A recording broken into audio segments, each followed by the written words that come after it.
Owners in the last few years have really started to take a step back and look at their overall picture, their portfolio. A lot of people who are diehard apartment owners, they're questioning, do I want to stay in the apartment business? Do I want to exchange into better areas that aren't as restrictive? Do you want to exchange into larger buildings, which at one point was the trend? Everyone was just trading from 8 to 15, 15 to 25, 25 to 40. There's still a segment of the market that does that. But because of the restrictions, that model, you really have to know how to navigate it if you're going to do it, and make sure you go into a city that's going to allow you to create value. Do people want to just sell and cash out? Do they want to exchange into something less passive like a Delaware statutory trust, a DST, or a triple net single tenant lease? So we had a building that we were speaking with the owner. It was a building in Montrose built in the 1980s.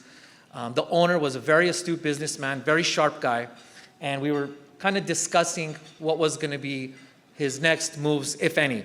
He built the property. He lived in the property when he had built it, but over the years, he had amassed a fairly large portfolio. He owned a building in Montrose. They enacted the unincorporated rent control, and he just said, I'm out. He kept his rents really low. The building was beautiful. He finally said, you know what, I'm going to do it. So I remember it was a Saturday. I went to my office, and I said, I'll come and meet you. We could sign the paperwork and do whatever we need to do. He said, no, I'm going to drive up to your office. He lives in Rancho Santa Fe, which for those of you who don't know is northern San Diego area. I don't know if he knew what he was getting into. I think it took him 2.5 hours to get to my office. And he drove over there. My office is up the street here on Lake in Pasadena. And he texted me while I was in my office. Our office is on the 5th floor. He said, Shant, I'm in the parking lot. I have the signed agreement next to me. And I've been arguing with myself the whole drive up. I can't do it. Sorry. I'm driving back home. So he went on vacation to one of his homes in Hawaii. He was there for 2 weeks. He called me back and goes, all right, let's do it. I'm ready.